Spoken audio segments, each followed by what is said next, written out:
Hallelujah. Hallelujah. आज के जे बाक्य एकदम आलादा धरनेर। और आज का जो वचन है, आज का जो विषय है वो बिल्कुल अलग तरह का है। केनो आलादा बोलছি? क्यों अलग बोल रहे हैं? तार পিছনে একটা বিশেষ কারণ আছে। उसके पीछे एक बहुत ही विशेष कारण है। আমরা যারা চার্চে বা মণ্ডলীতে আসি, हम लोग जो लोग मंडली या चर्च में आते हैं, আমরা শুধুমাত্র বিশ্বাসী হয়ে থাকি এবং বিশ্বাসী হয়েই মরে যাই। और हम लोग सिर्फ विश्वासी होकर रहते हैं और विश्वासी होकर ही हमारा जिंदगी खत्म हो जाता है। আর সেই জন্য আজকের এই প্রচারটা আমাদের আজকে আমরা প্রচার করতে যাচ্ছি। और इसी वजह से आज हम लोग इस प्रचार को करने वाले हैं।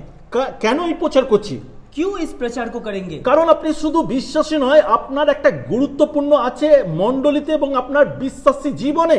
और सिर्फ ये प्रचार नहीं है, मगर ये आपको प्रचार के माध्यम से ये समझाना है कि आपका एक बहुत ही महत्वपूर्ण किरदार होता है एक मंडली में और आपके जीवन में।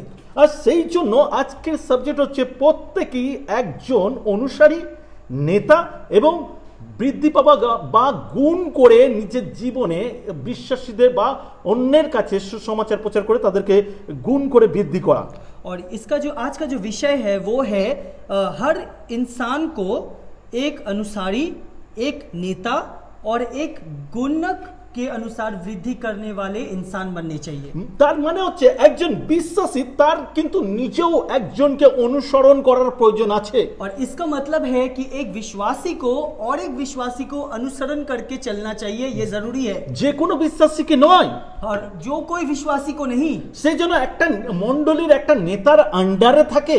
और वो होना चाहिए कि एक मंडली के एक नेता के अंडर में होना चाहिए। সে যেন সেই নেতার পরিচর্যা অনুসারে চলে। और उस नेता के परिचर्या के अनुसार वो चले। সে যেন সেই নেতার বাধ্য থাকে। और उस नेता का वो सम्मान करे और उसके बातों को सुने। কারণ যেই নেতার সে বাধ্য থাকবে সেই নেতাও অন্য কারোর আন্ডারে রয়েছে এবং সেও বাধ্য রয়েছে। और अगर वो उस नेता का बात सुनेगा तो जो वो नेता जिसके अंडर में है उनका भी बात वो सुनेगा। যেই नेता কথা তারা শুনবে সেই নেতাও কিন্তু কারোর না কারোর আন্ডারে আছে। और जो नेता का बात वो लोग सुनेंगे वो नेता भी किसी न किसी के अंडर में है। আর এটাই হচ্ছে খ্রিস্টীয় বিশ্বাসীদের জীবনযাত্রা। और यही है ख्रिस्तीय विश्वासियों का जीवन यात्रा। আমি আরো সহজভাবে বলার চেষ্টা করি। और एक बहुत सहज तरीके से आपको समझाते हैं। একটা মণ্ডলীতে একজন পাস্টর থাকে। और एक मंडली में एक पास्टर रहता है। আর সেই পাস্টর আসলে যিশুকে অনুসরণ করে। और वो जो पालक या पास्टर होता है वो यीशु मसीह को अनुसरण करता है এবং সেই বাক্য অনুসারে চলে और उसके वचन के अनुसार चलता है এবং তার ব্যক্তিগত সম্পর্ক তার পরিচর্যাকে আরো বৃদ্ধি দেয়। और उसके व्यक्तिगत संपर्क यीशु मसीह के साथ उसके अत्यधिक जीवन को भी और वृद्धि देता है। আর সেই ফলো করার দরুন সে কিন্তু পারফেক্ট ভাবে সেই মণ্ডলীকে পরিচর্যা করে। और उसको अनुसरण करने के अनुयायी वो क्या करता है, उस मंडली को और बेहतरीन तरीके से देखभाल करता है। এবং সেই পাস্টর সে নিজের মণ্ডলীতে কিছু নেতা তৈরি করে এবং যাদেরকে সে পরিচর্যা করে এবং ঈশ্বর দ্বারা যা নির্ধারিতভাবে তাকে পরিচর্যা করার দায়িত্ব দেওয়া হয়েছে সেই দায়িত্বকে সে তার নেতাদেরকেও পরিচর্যা করতে শেখায়। और वो जो पास्टर होता है वो पास्टर और भी कई बहुत सारा नेता को तैयार करता है और परमेश्वर के माध्यम से जो भी सुसमाचार या जो भी कार्य आता है वो पास्टर उन नेताओं को कहते हैं और वो करते हैं और इस तरह से वो लोग भी जिम्मेदारी लेते हैं और वृद्धि पाते हैं। Hallelujah hallelujah. এবং তারপরে সেই নেতাদের কাজ হচ্ছে সমস্ত লোকেদের কাছে যাওয়া, তাদেরকে সুসমাচার দেওয়া এবং তাদেরকে বিশ্বাসে গড়ে তোলা। और उन नेताओं का कार्य है उसके बाद वो विभिन्न लोगों के पास जाएंगे, सुसमाचार देंगे और उनको और भी गहरा तरीके का विश्वासी तैयार करेंगे। এইবার এরা তারা যারা শুধু মণ্ডলীর সাধারণ বিশ্বাসী। और वो लोग ये है कि वो लोग सिर्फ ये मंडली का साधारण विश्वासी है। কিন্তু এইখানে যে বাক্য হচ্ছে সেই বাক্য অনুসারে আপনি যে একজন মণ্ডলীর সাধারণ বিশ্বাসী और इसके विषय में जो वचन हो रहा है कि आप एक मंडली के साधारण विश्वासी है।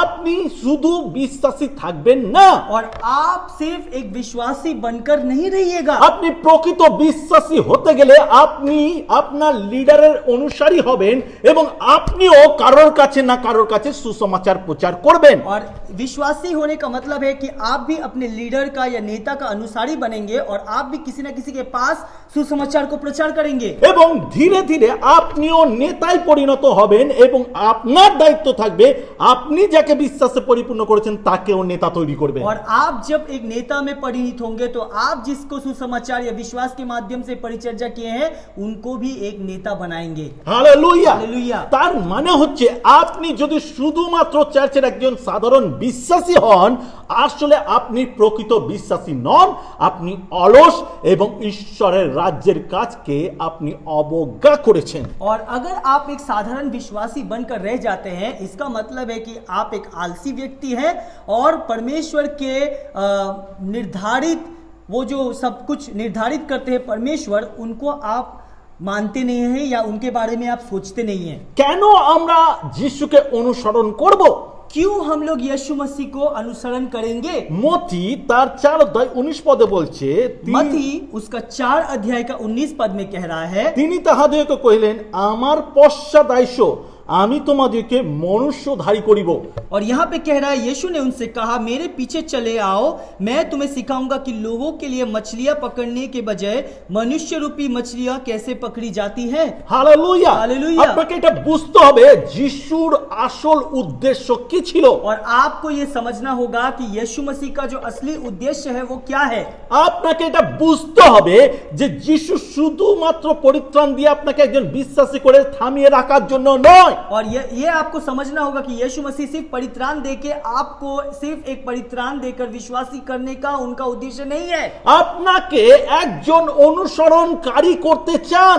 और आपको एक अनुसरणकारी या अनुसारी करने का उनका परिकल्पना है। তিনি চান যাতে আপনি একজন সাধারণ মানুষ থেকে একজন ঈশ্বরের সৈনিক হিসাবে মনুষ্য ধরা জেলে হন। और वो चाहते हैं कि आप एक साधारण मनुष्य नहीं रहकर आप एक मनुष्य पकड़ने वाले मछुआरे आप बने। কারণ হচ্ছে শস্য প্রচুর, কার্যকারী লোক কম এবং ঈশ্বর জগৎকে ভালোবেসেছেন এবং সবার উদ্ধারকে দেখতে চায়। और ये कहता है कि फसल बहुत है मगर काटने वाले बहुत कम है और परमेश्वर उनके कार्य को देखना चाहते हैं। হালেলুয়া। হালেলুয়া। তার মানে হচ্ছে আপনাকে যিশু শুধু আহ্বান করেনি, আপনাকে পরিচালক করতে চান। और परमेश्वर ने सिर्फ आपको बुलाया नहीं या आपको आह्वानित नहीं किया मगर वो आपको एक कार्यकारी बनाना चाहते हैं। এই জন্য শুধু যারা বিশ্বাসী থাকে মণ্ডলীতে মনে করে শুনুন। और ये ध्यान से सुनिए जो सिर्फ और सिर्फ एक साधारण विश्वासी मंडली में वो ध्यान से सुने। তারা শুনতে শুনতে এমন পর্যায়ে চলে যায় যে তাদের বিশ্বাস দুর্বল হয় এবং তারা তাদের মণ্ডলীর বিপরীতে দাঁড়ায় এবং অনেক পুরনো বিশ্বাসী এই কারণে মণ্ডলী ছেড়ে চলে যায়, কারণ তারা অলস এবং ঈশ্বরের কার্যকারী নয়। और बहुत पुराने विश्वासी क्या करते हैं, आलसी होते हैं और धीरे धीरे उनका विश्वास जो है कम होने लगता है और वो मंडली के विपरीत सोचना शुरू करते हैं और इसीलिए धीरे धीरे उनके जिंदगी से सारा परित्राण या आशीर्वाद परमेश्वर का चला जाता है। हालेलुया। हालेलुया। সে মণ্ডলী ত্যাগ করে, वो मंडली को छोड़ देता है। হালেলুয়া। হালেলুয়া। সেই জন্য একজন বিশ্বাসী যদি সত্যিকারের সে ঈশ্বরের অনুগামী হতে চায় তাহলে তার কার্যকারী হওয়া প্রয়োজন और আছে। इसीलिए एक विश्वासी अगर परमेश्वर का अनुगामी होना चाहता है तो उसको कार्यकर्ता होना जरूरी है। তার মণ্ডলীর মধ্যে তার গুরুত্ব দেওয়া প্রয়োজন আছে, সে মণ্ডলীর সহকর্মী হওয়া প্রয়োজন আছে, সে সুসমাচার প্রচারক হওয়া প্রয়োজন আছে। और वो एक मंडली में महत्वपूर्णता उनका जरूरी है, मंडली का एक कार्यकारिता होना जरूरी है और एक सुसमाचार प्रचारक होना जरूरी है। হালেলুয়া। हालेलुया। এই জন্য যখন আমরা দেখি যে পিতর যোহন যখন দাঁড়িয়ে প্রেরিতের কার্য বিবরণীতে বলছে তারা যখন দাঁড়িয়ে সুসমাচার প্রচার করছিল, যাজকরা বলছিল এরা কি সেই ব্যক্তি নয় যারা মাছ ধরা জেলে। और जब प्रेरित के विवरण में अगर हम देखेंगे जब पतरस और यूहन्ना যিশুর শিষ্যরা यीशु मसीह के शिष्य जब प्रचार कर रहे थे तो लोग कह रहे थे यही वो लोग हैं ना जो लोग मछलियां पकड़ते हैं, मछुआरे हैं। কিন্তু मगर তারা তারপরে বলেছিল उसके बाद उन लोगों ने कहा এরা যিশুকে অনুসরণ করে, তাই তারা করছে। और वो लोग कहे थे कि ये लोग यीशु मसीह को अनुसरण करते हैं, इसीलिए ये लोग कर रहे हैं। খ্রিস্ট ভাই বোন, ख्रिस्तीय भाई बहन, আমাদের কাছে অনেক অজুহাত আছে, हम लोग के पास बहुत सारा अजुहात है, আমরা অনেক বাহানা দিই। हम लोग बहुत बहाना देते আমি हैं। শিক্ষিত নয়, मैं पढ़ा लिखा नहीं हूँ, আমি কথা বলতে পারি না, मैं बात नहीं कर सकता, আমি ভালো ওয়ার্ড উচ্চারণ করতে পারি मैं না, अच्छा शब्द उच्चारण नहीं कर আমি पाता, এটা করতে পারি না, আমি সেটা করতে পারি मैं না। ये नहीं कर सकता, मैं वो नहीं कर सकता। আপনার শিষ্য হবার জন্য কোনো এডুকেশনের প্রয়োজন নেই, आपका शिष्य होने के लिए कोई भी एडुकेशन या पढ़ा लिखा होने का जरूरत नहीं है। আপনার কোনো রকম বিশেষ অভিজ্ঞতার প্রয়োজন নেই, आपको एक विशेष अभिज्ञता होने का जरूरत भी नहीं আপনার है, কোনো সার্টিফিকেটের প্রয়োজন নেই। आपको किसी सर्टिफिकेट का जरूरत नहीं है। আপনার শুধুমাত্র প্রয়োজন যিশুকে অনুসরণ করা এবং লিডারের বাধ্য থাকা। और आपका सिर्फ उद्देश्य होना चाहिए कि परमेश्वर के वचन को मानना और अपने नेता का बात सुनना, उनका बाध्यादित होना। Hallelujah, hallelujah, hallelujah. হালেলুয়া। তো এটাই হচ্ছে ঈশ্বরের পরিকল্পনা, যে আপনি একজন মনুষ্যধারী জেলে হন। और यही परमेश्वर का परिकल्पना है कि आप एक इंसान पकड़ने वाले मछुआरे बने। আমেন। आमीन। প্রেরিত তার 4:13 प्रेरितों का काम 4:13 সেখানে এইরকম বলছে, यहाँ पे कह रहा है, তখন পিতর ও যোহনের সাহস দেখিয়া এবং ইহারা যে অশিক্ষিত সামান্য লোক ইহা বুঝিয়া তাহারা আশ্চর্য জ্ঞান করিলেন এবং চিনিতে পারিলেন যে ইহারা যিশুর সঙ্গে ছিলেন। और यहाँ पे कह रहा है, उन्होंने जब पतरस और यूहन्ना की निर्भीकता को देख और ये समझे कि वे बिना पढ़े लिखे और साधारण से मनुष्य हैं, तो उन्हें बहुत आश्चर्य हुआ। फिर वे जान गए कि ये यीशु के साथ रह चुके लोग हैं। Hallelujah, hallelujah. খ্রিস্টীয় ভাই বোন, খ্রিস্টীয় ভাই বোন, এখানে কিছু লোক, যে বিষয়টা আমি একটু আগে বলে গেলাম, যে এখানে কিছু লোক তাদেরকে অশিক্ষিত বলে প্রমাণ और করেছিল। अभी कुछ देर पहले जो हमने कहा कि यहाँ पे कुछ लोग उनको मूर्ख या बिना पढ़े लिखे समझे थे, তারা আশ্চর্য জ্ঞান করলো যে তারা সুসমাচার প্রচার করছে। और वो लोग आश्चर्य हो गए कि ये लोग सुसमाचार प्रचार कर তাদের रहे हैं, সাহস দেখে অবাক হয়ে গেছিল। और उनका साहस देखकर वो लोग आश्चर्य हो गए। তারপরে তারা চিনতে পারলো এরা যিশুর সঙ্গে ছিলেন। और तब उन्होंने उन लोगों को पहचाना कि ये लोग यीशु मसीह के साथ थे। আপনি যখন প্রথম শুরু করেন, आप जब पहले शुरू करते हैं, আপনি একজন ছোট বিশ্বাসী বা মণ্ডলী যেরকম কথা বলে ছোট বিশ্বাসী, কিচ্ছু জানেন না, কিচ্ছু পারেন না, আর আপনি যখন শুরু করেন লোকে আপনার বিরুদ্ধে কথা বলতে শুরু করে। और यहाँ पे क्या होता है, जब आप शुरू करते हैं, आप एक छोटे विश्वासी रहते हैं या बहुत कम दिनों के विश्वासी रहते हैं, और आप जब शुरू करते हैं तो लोग आपके बारे में बहुत बुरे का बातें करते हैं, या बहुत ही दुखी बातें करते हैं लोग आपके बारे में। কিন্তু সেটা ইম্পর্টেন্ট নয়, मगर ये महत्वपूर्ण नहीं है, এইটা গুরুত্বপূর্ণ।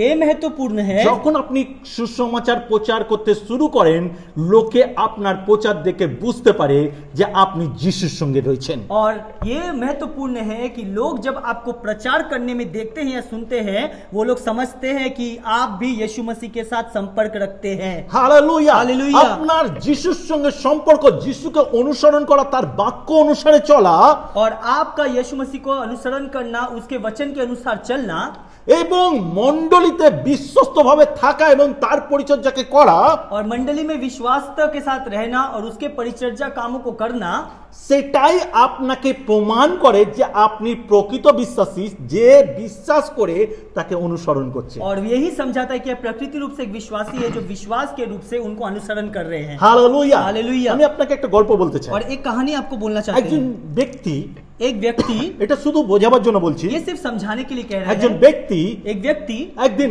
যিশুর কাছে যায় एक दिन एक व्यक्ति यीशु मसीह के पास जाते আর গিয়ে हैं বলে, और जाके कहते हैं, প্রভু তুমি তো বলেছো যে আমাদের প্রত্যেককে নিজেদের ক্রসকে বহন করতে হবে। और वो कहते हैं कि यीशु मसीह आपने कहा है कि हमें हमारे खुद के क्रूस को आगे ले जाना चाहिए या वहन करना चाहिए।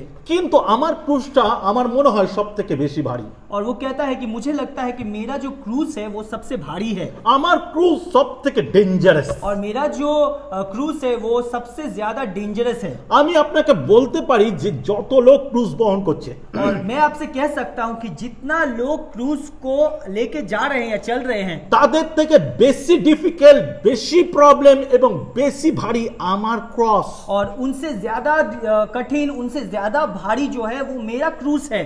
যিশু তাকে নিল, और यीशु मसीह ने उनको लिया আর তাকে বললো চলো আমার সঙ্গে চলো, और उनसे कहा कि चलो मेरे साथ चलो, আমি তোমাকে দেখাই। मैं तुमको दिखाता हूँ। একটা ঘরে নিয়ে গেল, एक घर पे लेके गए, বড় ঘর, बड़ा सा घर, তার দরজা খুললো उसका दरवाजा खोला এবং তাকে প্রবেশ করালো और उसको प्रवेश करवाया আর বললো দেখো এখানে ক্রস ভর্তি, और बोला देखो यहाँ पे क्रूस भरा हुआ है, তুমি কি করো, तुम क्या करो, তুমি তোমার ক্রসটা রাখো तुम अपना क्रूस को रखो আর তোমার যেটা মনে হয় তোমার জন্য পারফেক্ট ওইটাই নিয়ে যাও।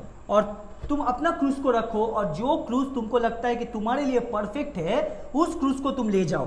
আর সে তখন খুশি হয়ে যায়, और वो खुश हो जाता है ও চারিদিকে ঘুরে ঘুরে দেখে और वो चारों तरफ घूम कर देखता है তারপরে দেখতে পায় একটা হীরা বসানো ক্রস और तब देखता है कि एक हीरा जड़ा हुआ क्रूस है আর সেটা খুব ছোট। और वो बहुत छोटा है সে বলে যিশু আমি এটা নিতে চাই। और वो कहता है कि यीशु मसीह मैं ये लेना चाहता हूँ। যিশু বলে নিয়ে যাও। और मसीह बोलता है ले जाओ। আর সে যখন নিয়ে বাইরে যায় और वो जब ले जाकर बाहर जाता আনন্দের है, সঙ্গে যাচ্ছিল, आनंदित होकर जाता है দেখে পিছনে ডাকাত পড়েছে, और देखता है कि पीछे में डाकू लगा हुआ है সে তাকে দৌড় করিয়েছে, और उसको दौड़ा दिया সেই হীরাগুলো কেড়ে নিতে চাইছে, और वो जो हीरा लगा हुआ था ताकि- उसको छीन लेना चाहता তাকে था, মেরে ফেলতে চাইছে। उसको खत्म कर देना चाहता है। সে কোনো মতে প্রাণ বাঁচিয়ে যিশুর কাছে আসে। वो किसी तरह अपना प्राण बचाकर यीशु मसीह के पास लौट आता है তারপরে সে গিয়ে বলে আমি এই ক্রস নেব না, और तब जाके कहता है कि मैं ये क्रूस नहीं लूंगा, আমাকে লোকেরা মেরে ফেলবে, मुझे लोग मार डालेंगे, তুমি আমাকে অন্য ক্রস দাও। तुम मुझे दूसरा क्रूस दो। সে তাকে আবার নিয়ে গেল, वो उसको फिर लेके गए, সেই ঘরে নিয়ে গেল, वही घर में लेके गए তাকে বললো যে ক্রস ইচ্ছা তুমি নাও। और जो क्रूस तुमको चाहिए वो ले लो। তারপরে সে সোনার ক্রস দেখলো, और फिर उसने सोने का क्रॉस देखा, সেটাকে তুললো, उसको उठाया তার মনে পড়ে গেল ডাকাতের কথা, और उसको याद आ गया वो डाकू का बात, আবার রেখে দিল। फिर से रख दिया। রূপোর তুললো, इसका लिया, चांदी का लिया, সেটাও রেখে দিল। उसको भी रख दिया। তারপরে সে সমস্ত ক্রস যা নর্মাল ক্রস সব এক এক করে চেক করলো, और उसके बाद जो नॉर्मल क्रूस है वो सबको एक एक करके चेक किया, সবার ওজন চেক করলো। सबका जो वजन है उसको देखा, তারপরে লাস্ট একটা ক্রস পেলো যেটা একদম পারফেক্ট এবং সুটেবল। और उसके बाद अंत में एक क्रॉस मिला उसको जो एकदम परफेक्ट और उसके लिए एकदम सही था।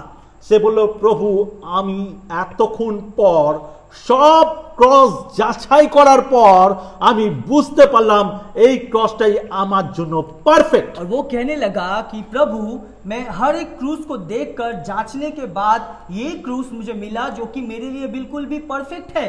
যিশু তাকে বলল তুমি কি বুঝতে পারছো এটা তোমার জন্য পারফেক্ট?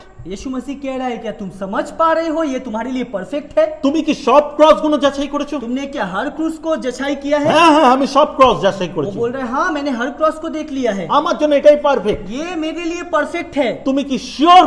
तुम क्या श्योर हो? হ্যাঁ আমি শিওর। हाँ मैं श्योर हूँ। তখন যিশু তাকে বলল तब यीशु मसीह ने उनसे कहा তুমি জানো এই ক্রসটা কার? तुम जानते हो ये क्रूस किसका है? বলছে না। बोल रहा है नहीं। তাহলে জেনে রাখো तब तुम जान लो এটা কার ক্রস। ये किसका क्रूस है। সে বলছে এটা কোনো নামকরা ব্যক্তির ক্রস। वो कह रहा है कि आखिर ये कोई नामी व्यक्ति का क्रूस है? বলো না बोल रहा है नहीं, তোমার আমার মতন সাধারণ লোকের ক্রস। तुम्हारा और मेरे जैसे साधारण इंसान का क्रूस है। হালেলুয়া। हालेलुया। কারণ যিশু যতদিন পৃথিবীতে ছিলেন তিনি 100% মানুষ ছিলেন এবং মানুষ হয়ে তার জীবনযাত্রা করেছিলেন। और जब तक पृथ्वी में थे यीशु मसीह वो साधारण व्यक्ति होकर 100% इंसान बनकर वो पृथ्वी में काम किए हैं। হালেলুয়া। हालेलुया। সেই জন্য যিশু বলছে যে আমার আর তোমার মতন সাধারণ লোক और इसीलिए यीशु मसीह कह रहे हैं कि तुम्हारे और मेरे जैसे साधारण लोग তার ক্রস। उसका क्रूस है। কে সেই ব্যক্তি? कौन है ये व्यक्ति? আমি তার বিষয়ে জানতে চাই। मैं उसके विषय में जानना चाहता हूँ। সেই ব্যক্তিটা হচ্ছে তুমি, কারণ তুমি যখন প্রথম এসেছিলে আর তুমি তোমার ক্রসটা রেখে দিয়েছিলে, এটা সেই ক্রস যেই ক্রস তুমি রেখে দিয়েছিলে। और यीशु मसीह कह रहे हैं कि ये तुम्हारा क्रूस है, तुम पहले जो क्रूस लिए थे वो क्रूस को तुमने रख दिया था, फिर से तुमने वही क्रूस को पसंद किया जो क्रूस तुम्हारा क्रूस है। খ্রিস্টে ভাই বোন, ख्रिस्टी भाई এই बहन, গল্পের মানে হচ্ছে इस कहानी का मतलब है আপনি আপনার সমস্যাকে তুলে বলেন যে সব থেকে বেশি কঠিন আমার সমস্যা, তাই আমি বিশ্বাসী হলেও সুসমাচার প্রচার করতে পারি না। और आप अपनी समस्या को उठाकर कहते हैं कि ये मेरा समस्या सबसे बड़ा समस्या है और इसीलिए मैं सुसमाचार को प्रचार नहीं कर पाता हूँ। কিন্তু আপনি কি জানেন मगर क्या आपको पता है আপনার ক্রস আপনার জন্য পারফেক্ট। आपका जो क्रूस है वो आपके लिए परफेक्ट है আপনাকে এমন কোনো কষ্ট আপনার জীবনে আসতে দেয় না যা আপনার সহ্যের বাইরে। और कोई भी तकलीफ ऐसा आपको आने नहीं देता है जो कि आप सहन नहीं कर पाते हैं। হালেলুয়া। হালেলুয়া। সেই জন্য খ্রিস্ট ভাই বোন, इसीलिए ख्रिस्ट भाई बहन, আমরা আমাদের কাজকে যদি বুঝি এবং ঈশ্বরের আহ্বানের পরিকল্পনাকে বুঝতে পারি, তাহলেই আমরা পারফেক্ট বিশ্বাসী হতে পারি। और अगर हम अपने कार्य को अच्छे से समझे, हमारे आह्वान को अगर हम सही से समझे, तो प्रकृति रूप से हम लोग सही विश्वासी है। হালেলুয়া। হালেলুয়া। যার জন্য যিশু বলছেন বা তার বাক্যে বলছে, তোমরা আমার ধার্মিকতার রাজ্যে চিন্তা করো, তোমার যা কিছু প্রয়োজন আমি যোগাবো। और इसीलिए वो अपने वचन में कह रहे हैं कि तुम मेरे धार्मिकता राज्य का चिंता करो और तुम्हारा जो कुछ भी जरूरत है वो मैं तुम्हें दूंगा। হালেলুয়া। হালেলুয়া। খ্রিস্ট ভাই বোন, ख्रिस्ट भाई আমি बहन, আপনাকে মনে করিয়ে দিতে চাই, आपको याद दिलाना चाहते हैं, যত ঈশ্বরের লোকরা যা কিছু কাজ পেয়েছিল তারা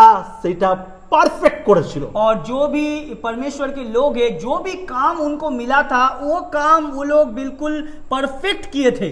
নোহ যখন জাহাজ তৈরি করার উদ্দেশ্য বা উল্লেখ পেয়েছিল বা ভবিষ্যবাণী পেয়েছিল, তার আগে কেউ জাহাজ নির্মাণ করেনি, কিন্তু সে কোনো দিকে দৃষ্টি না করে, লোকের বতসার দিকে দৃষ্টি না করে সে ঈশ্বরের আদেশকে পালন করেছিল। और नूह जब जहाज बनाना शुरू किया तो उस वक्त किसी ने जहाज नहीं बनाया था, उन्होंने पहला जहाज बनाया था और उन्होंने जहाज बनाने में अपना जी जान लगा दिया और सही रूप से उन्होंने परमेश्वर के काम को सम्मान किया और उन्होंने सही प्रकार से एक जहाज तैयार किया।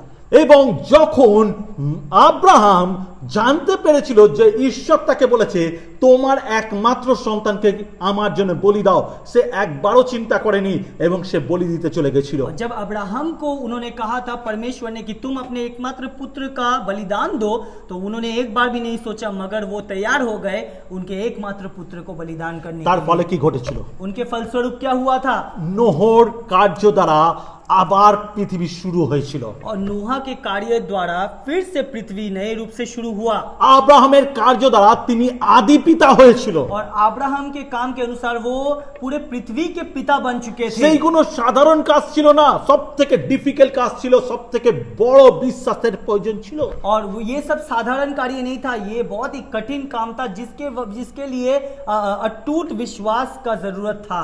আর তাদের এই কাজ সহজ হয়েছিল কি করে জানেন? और इनका ये काम सरल हो गया था कैसे पता है? তারা ঈশ্বরের কথা শুনেছিল আর সেই মতন কাজ করেছিল। और उन्होंने परमेश्वर के बातों को सुना था और उनके अनुसार ही कार्य को किया था। হালেলুয়া। হালেলুয়া। আপনার আর আমার জীবনে যে কলিং, সেটাকে যদি আমরা ঈশ্বরের রবটাকে শুনে সেই মতন কাজ করি, কোনো অজুহাত না দেখিয়ে, তাহলে আমরা ঈশ্বরের ইচ্ছাকে পূরণ করতে পারি আর এর ফলে আমরা एक्चुअली रियल विश्वासी होते पारी। और जब हम लोग परमेश्वर के कार्य को सही से करते हैं और उनके कार्य को उनके अनुसार करते हैं, दिल से करते हैं, विश्वास से करते हैं, तब हम लोग क्या करते हैं, हम लोग उनके कार्य को सही से करते हैं और हम लोग आशीर्वादित होते हैं और वो उनका कार्य परिपूर्ण होता है। हालेलुया। हालेलुया।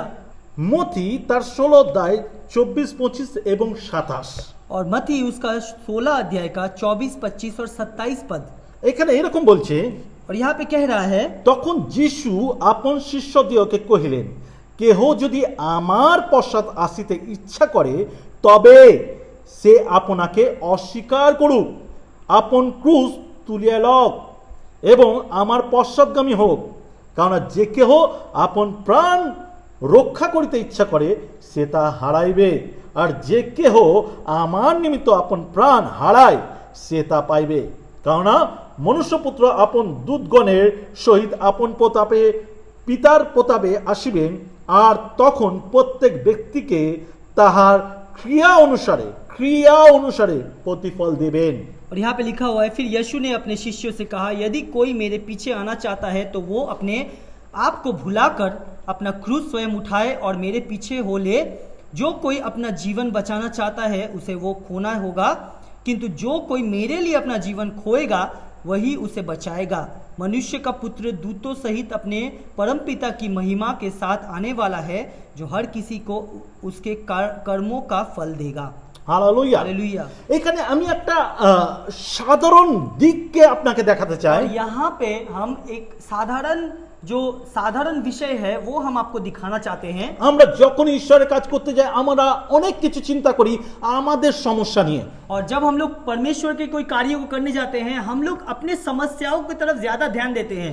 কেন জানেন? क्यों पता है? কারণ আমরা নিজেকে খুব ভালোবাসি। क्योंकि हम लोग खुद से बहुत प्यार करते কিন্তু हैं। যিশু নিজেকে না ভালোবেসে আমাদের ভালোবেসেছিল। मगर यीशु मसीह खुद से प्यार नहीं करके हमसे प्यार किए थे। লেখা রয়েছে জগৎকে তিনি এমন প্রেম করিলেন যে নিজের প্রাণ দিলেন।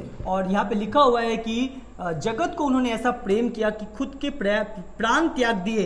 তার মানে হচ্ছে इसका मतलब है আপনি যদি প্রকৃতভাবে বিশ্বাসী হয়ে ঈশ্বরের সেবা করতে চান এবং প্রকৃত কার্যকারী হতে চান, और अगर आप प्रकृति रूप से परमेश्वर का सेवा करना चाहते हैं या प्रकृति रूप से परमेश्वर के कार्य को करना चाहते हैं তাহলে तब আপনি নিজেকে অস্বীকার করুন। आप खुद को अस्वीकार कीजिए। নিজের বিষয় চিন্তা করে ভুলে যান। खुद के विषय में सोचना बंद करिए। ঈশ্বরের পরিকল্পনার দিকে দৃষ্টিপাত করুন। परमेश्वर के परिकल्पना के तरफ देखिए। কারণ আপনি আপনার বিষয় চিন্তা করে আপনাকে বাঁচাতে পারবেন না, কিন্তু ঈশ্বর আপনাকে বাঁচাবার জন্য তার একমাত্র পুত্রকে দান করেছে। और आप खुद के विषय में सोचकर आप खुद को नहीं बचा सकते, मगर आपको बचाने के लिए परमेश्वर ने अपने एकमात्र पुत्र को दान किया था। এবং লেখা রয়েছে যে কেউ তাকে বিশ্বাস করে সে বিনষ্ট না হয় কিন্তু অনন্ত জীবন পায়। लिखा हुआ है कि कोई भी अगर उन पे विश्वास करे वो विनाश ना हो मगर उनको अनंत जीवन मिले। আর এখানে তাই বলছে যদি সে নিজেকে অস্বীকার করে এবং ঈশ্বরের জন্য প্রাণ হারায় সে ফিরে পাবে। और यहाँ पे लिखा हुआ है कि कोई अगर खुद को अस्वीकार करता है परमेश्वर के लिए उसके प्राण को खोता है उसको उसका प्राण वापस मिलेगा। এবং শেষ দিনে যখন ঈশ্বর পুত্র আসবেন দূতদের সঙ্গে তখন আমাদের সৎ ক্রিয়া অনুসারে আমাদের প্রতিফল দেবেন। और जब परमेश्वर स्वर्गदूतों के साथ अंतिम दिन में आएंगे तो हमारे कार्य के अनुसार हमें फल देंगे। একজন বিশ্বাসী হবার দরুন আপনার কর্মই আপনার ফল। और एक विश्वासी होने के स्वरूप आपका कार्य ही आपका फल है। আপনার ধার্মিকতার কার্য আপনাকে সেই ঈশ্বরের রাজ্যের জন্য প্রস্তুত করে। और आपके धार्मिकता का कार्य आपके परमेश्वर के राज्य के लिए आपको तैयार करता है। আপনি নিজেকে ভালোবেসে যে কাজ করেন সেই কাজ আপনাকে বিনাশ করে, ঈশ্বরের রাজ্যের কাজ আপনাকে অনন্ত জীবনের অধিকারী করে। और खुद से प्यार करके जो कार्य आप करते हैं वो आपको विनाश करता है, मगर परमेश्वर के राज्य के बारे में सोचकर जो कार्य करते हैं वो आपको अनंत जीवन देता है। খ্রিস্ট ভাই বোন, ख्रिस्टी भाई बहन, আজকের আমাদের উচিত আমাদের জায়গা থেকে নিজেকে এগিয়ে নিয়ে যাওয়া। और आज जो विषय है वो है कि हम अपने जगत से हट कर कुछ करें। আমরা সেই স্টেপ তুলতে শুরু করব একজন বিশ্বাসী হয়ে যা আমাদের অনেক আগে করা উচিত ছিল। और एक विश्वासी होने के अनुसार जो कदम हमें उठाना चाहिए था बहुत पहले वो कदम हम अब उठाएंगे। তার মানে হচ্ছে इसका मतलब है আজ থেকে আপনি সিদ্ধান্ত নিন আপনি আর চার্চের সাধারণ বিশ্বাসী থাকবেন না, আপনি চার্চের একজন কার্যকারী হবেন। और आज आप कदम उठाइए, सिद्धांत लीजिए कि आप एक साधारण विश्वासी होकर नहीं रहेंगे, आप मंडली में एक कार्यकारी होकर कार्यकारी में बदलेंगे। এবং আপনার কাজ অন্যকে পরিত্রাণ দিবে এবং তাকেও সেই কার্যকারী করবে। और आपका कार्य दूसरे को परित्राण देगा और उसको भी एक कार्यकारी बनाएगा। হালেলুয়া। হালেলুয়া। তাই তখনই এই বাক্যের যে মূল শিরোনাম সেটা পূরণ হবে। Yes. और तब जाकर इस वचन का जो मूल विषय है वो परिपूर्ण होगा প্রত্যেকেই একজন অনুসারী হবে और हर एक अनुसारी होगा, নেতা एक नेता बनेगा এবং দ্বিগুণ বা তিগুণ বা গুণ কয়েক গুণ বৃদ্ধি পাবে।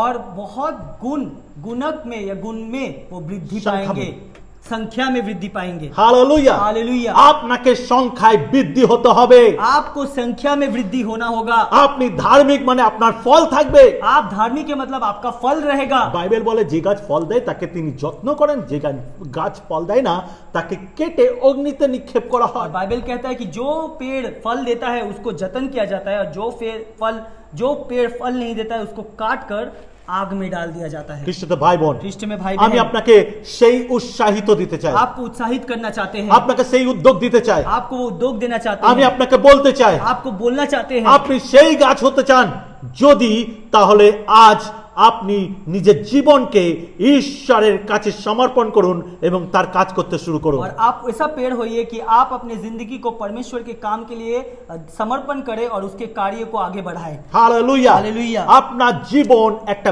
বড় পরিকল্পনার সঙ্গে যুক্ত হতে চলেছে। आपका जिंदगी एक बड़े परिकल्पना के साथ युक्त होने जा रहा है। আজ আপনি একবার চিন্তা করুন আপনি কে। आप एक बार आज सोचिए कि आप कौन हैं। হয়তো কারোর বাড়িতে রান্নার কাজ করেন, हाँ, हो सकता है किसी के घर में आप खाना बनाते हैं। হয়তো আপনি একটা সাধারণ জব করেন, हो सकता है आप एक साधारण काम करते हैं। হয়তো আপনি একটা ঠেলা চালান, हो सकता है आप एक ठेला चलाते हैं। হয়তো আপনার খুব সাধারণ কাজ। हो सकता है आपका साधारण कार्य है। আপনি যে কেউ হোক না কেন, आप जो कोई भी क्यों ना हो, আপনাকে ঈশ্বর তার কার্যকারী হবার অধিকার দিয়েছে। आपको परमेश्वर ने अपना कार्यकारी होने का अधिकार दिया है। আপনাকে সেই ক্ষমতা দিয়েছে। आपको वो क्षमता दिया है। আজ থেকে আপনি ঈশ্বরের সৈনিক হিসাবে ব্যবহার आज হন। से आप उनके सैनिक के हिसाब से बढ़िए आगे। কারণ আজকের যা ঘটবে আপনার ফিউচার তার উপরে নির্ধারিত হচ্ছে। और आज जो घटेगा आपका फ्यूचर उसके ऊपर निर्भर करेगा। তাই সাধারণ বিশ্বাসী থাকবেন না। तो साधारण विश्वासी बनकर मत रहिए। আপনি সাধারণ বিশ্বাসীর জন্য আহ্বানিত নন। आप एक साधारण विश्वासी बनकर रहने के लिए नहीं है। আপনি একজন নেতা হবার যোগ্য। आप एक नेता बनने के योग्य हैं। আপনি মনুষ্য ধরা জেলে হয়েছেন। आप मनुष्य पकड़ने वाले मछुआरे हैं। আপনাকে যখনই আপনি যিশুকে বিশ্বাস করেছেন আপনি সঙ্গে সঙ্গে মনুষ্য ধরা জেলে হয়ে গেছে। आप जब से परमेश्वर को यीशु मसीह को विश्वास किए आप तब से इंसान पकड़ने वाले मछुआरे बन गए हैं। আপনি আপনার কাজকে এগিয়ে নিয়ে যান, কারণ ঈশ্বর আপনার উপরে ভরসা করে। आप अपने कार्य को आगे बढ़ाइए क्योंकि परमेश्वर आपके ऊपर भरोसा करते हैं। হালেলুয়া। हालेलुया। বিশ্বাসী মানে কার্যকারী। विश्वासी मतलब कार्यकारी। তো আপনি যদি গর্বের সঙ্গে বলছেন আপনি বিশ্বাসী, তাহলে আপনাকে কার্যকারী হওয়া और দরকার। अगर आप गर्व के साथ कहते हैं कि आप विश्वासी हैं तो आपको कार्यकारी भी होना चाहिए। হালেলুয়া। हालेलुया। হালেলুয়া। हालेलुया। আমরা বিশ্বাস করি আজকের এই বাক্য আপনাকে ঈশ্বরের আরো কাছে করেছে। और हम विश्वास करते हैं कि आज का जो प्रचार है वो आपको परमेश्वर के नजदीक लाया है। হালেলুয়া। हालेलुया। তাই নিজেকে প্রস্তুত করুন ঈশ্বরের রাজ্যের জন্য। खुद को प्रस्तुत कीजिए परमेश्वर के राज्य के लिए। আমেন। आमीन। আমেন। आमीन। আমেন। आमीन।